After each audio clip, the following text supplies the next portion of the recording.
अस्सलाम वालेकुम dear viewers, welcome to Wisdom Mathsist. तो आज हम पढ़ेंगे radicals and exponents. Grade 9th का साइंस सेक्शन का मैथ्स टॉपिक हमारा है रेडिकल एंड एक्सपोनेंट्स और एक्सरसाइज है हमारी 1.2। तो सबसे पहले हम देखेंगे कि रेडिकल नोटेशन जो है वो किस तरह की होती है। तो रेडिकल साइन जो है हमारे पास वो होता है स्क्वायर रूट, इसको हम रेडिकल साइन कहते हैं। इसकी नोटेशन जो है वो इस तरह की होती है। अगर किसी भी नंबर के ऊपर इस तरह का साइन होगा तो वो रेडिकल नोटेशन में लिखा हुआ है, वो रेडिकल फॉर्म में लिखा हुआ है।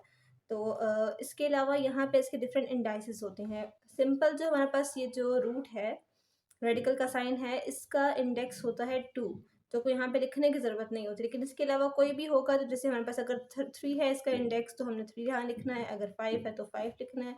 जो भी नंबर होगा वो हमें लिखना पड़ेगा सिवाय 2 के, क्योंकि हमारे पास जो सिंपल रेडिकल साइन है इसका मीन यही होता है कि यहाँ पे हमारे पास 2 है। अब अगर हम डिफरेंट नंबर्स देखें, for example 7th root of 624। अब यहाँ हमारे पास जो इसका इंडेक्स है, इंडेक्स हमारे पास है इसका 7, और जो इसका रेडिकेंड है, रेडिकेंड का मतलब ये होता है कि इस रूट के अंदर क्या नंबर है। तो हमारे पास है 624, तो ये इसका रेडिकेंड हो जाएगा। फॉर सिमिलरली अगर हम देखें 13 root of minus x y over g, तो इसमें हमारे पास जो 13 है ये इसका इंडेक्स होगा, और जो इसके अंदर वाली वैल्यू है ये इसका रेडिकेंड हो जाएगा। ओके अगर हम देखें प्रॉपर्टीज ऑफ रेडिकल्स, तो हमारे पास दो प्रॉपर्टीज आती हैं इसकी, एक है प्रोडक्ट रूल और एक है क्वोशिएंट रूल। प्रोडक्ट रूल और क्वोशिएंट रूल में एक चीज़ आपने याद रखनी है कि ये तभी मुमकिन हो सकता है अप्लाई करना जब उनके इंडेक्सेस सेम हो। अगर उनकी इंडेक्स नोटेशन सेम है, सेम नंबर ऑफ इंडेक्स है, तो हम उस पर प्रोडक्ट या क्वोशिएंट रूल अप्लाई कर सकते हैं।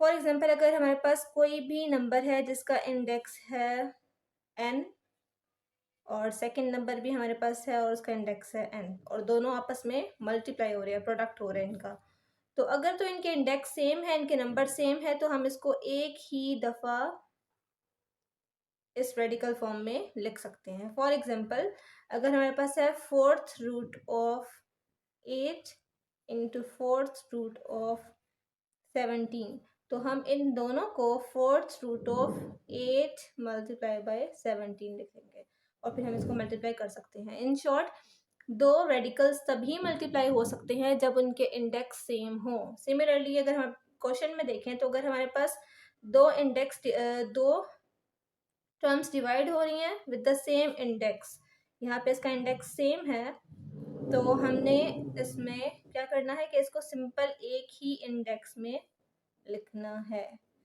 जैसे कि अगर हमारे पास है cube root of -64 over cube root of 4, तो हम इसको लिख सकते हैं cube root of -64 divided by 4। तो ये हमारे पास दो रूल्स हैं, एक प्रोडक्ट है और एक क्वोशिएंट है। इसमें बस इतना याद रखना है कि इसके इंडेक्स अगर सेम होगी तभी ये रूल्स अप्लाई हो सकते हैं।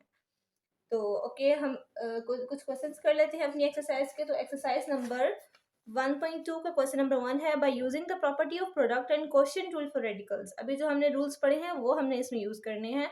Right each expression is a single radical and simplify.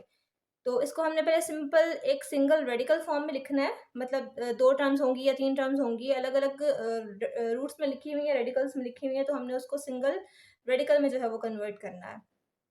So let's see, कुछ क्वेश्चंस मैं इसमें से करवाऊंगी आपको, और कुछ क्वेश्चंस जो हैं वो आपने खुद से ट्राई करने हैं। ओके तो अब हम इसके कुछ क्वेश्चंस कर लेंगे। तो first question is cube root of 6 into cube root of 6। तो यहाँ पे हमने सबसे पहले देखना है कि क्या हमारे दोनों इंडेक्स सेम है। तो यहाँ पे भी 3 है और यहाँ पे भी 3 है, इट मीन्स कि हम इस पर प्रोडक्ट रूल अप्लाई कर सकते हैं। तो प्रोडक्ट रूल में हमने क्या पढ़ा था कि अगर इंडेक्स सेम है तो हमारे पास जो नंबर्स हैं वो मल्टीप्लाई हो सकते हैं, उसको हम सिंगल इंडेक्स में लिख सकते हैं। तो यहाँ पे हो जाएगा cube root of 6 multiply by 6, और अगर इसको हम मज़ीद सिंप्लीफाई करें, ये हमने सिंगल रूट में तो इसको लिख दिया, सिंगल रेडिकल साइन में लिख दिया।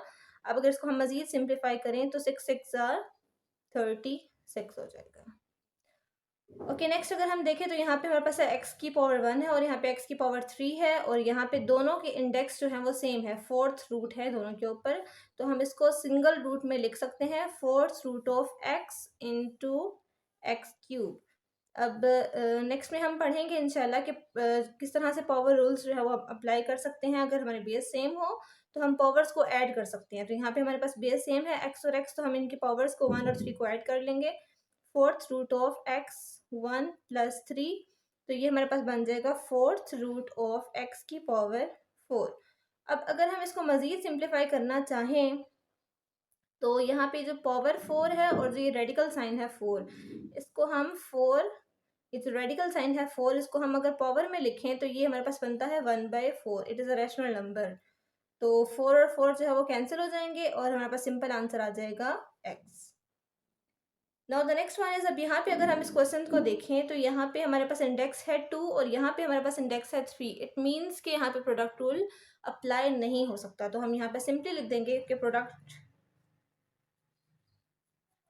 Rule will not be apply, क्योंकि अगर इंडेक्स सेम नहीं होगा तो हम यहाँ पे प्रोडक्ट रूल अप्लाई नहीं कर सकते। ओके, अब हम कुछ क्वेश्चंस देख लेते हैं क्वेश्चन रूल के।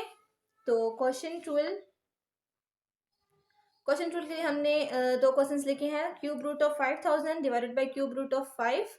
तो सबसे पहले हम इसको देखेंगे कि हमारे पास क्या इंडेक्स सेम है कि नहीं। अगर हमारे पास इंडेक्स सेम है तो हमने इसको सिंगल इंडेक्स में लिखना है, cube root of 5000 divided by 5। अगर अब हम इसको कैंसिल करना चाहें तो ये बन जाएगा क्यूब रूट ऑफ 1000, और 1000 हमारे पास होता है 10 का क्यूब। 10 का क्यूब, जैसे हमने लास्ट क्वेश्चन में किया था कि हम क्यूब रूट को 1/3 की फॉर्म में लिखेंगे, तो 10 की पावर 3 मल्टीप्लाई 1/3, 3 और 3 कैंसिल हो जाएगा और यहाँ बच जाएगा 10। तो ये हमने इसको सिंगल रूट में लिखा था और उसके आगे उसको मजीद सिंप्लीफाई जो है वो किया है। नेक्स्ट क्वेश्चन है हमारा, इसमें हम देखेंगे कि तो हमारे पास दोनों जो रूट्स हैं वो फोर्थ रूट है, इसका मतलब इसका इंडेक्स जो है वो सेम है। तो हम इसका फोर्थ रूट ऑफ x की पावर 7 ओवर x की पावर 5 लिखेंगे। अब यहाँ हमने पावर रूल अप्लाई करना है, एक्सपोनेंट्स का रूल अप्लाई करना है। इंशाल्लाह एक्सपोनेंट्स का रूल जो है हम नेक्स्ट वीडियो में ज़रूर देखेंगे, लेकिन यहाँ पे आप इतना सिर्फ देख लें कि अगर हमारे पास बेस सेम हो तो पावर्स बेस सेम है और डिवाइड हो रही है तो उसकी पावर्स जो है वो सब्ट्रैक्ट हो जाएंगी। लास्ट क्वेश्चन में हमने देखा था कि अगर बेस सेम थी, मल्टीप्लाई हो रही थी, तो हमने पावर्स को ऐड किया था। तो अगर हमारे पास बेस सेम है और डिवाइड हो रही है तो उसकी पावर्स सब्ट्रैक्ट हो जाएंगी। तो फोर्थ रूट ऑफ x की पावर 7 - 5 हो जाएगा। x की पावर -7 - 5 हमारे पास होता है 2 के इक्वल। अगेन इसको अगर हम इस फॉर्म में लिखना चाहें तो x 2 और फोर्थ हमारे पास बन जाएगा 1 की पावर 1/4। x की पावर 2 मल्टीप्लाई 1/4, अगर हम कैंसिलेशन करें तो ये बन जाएगा 2, तो x की पावर हो जाएगा 1/2 and 1/2 is basically equals to square root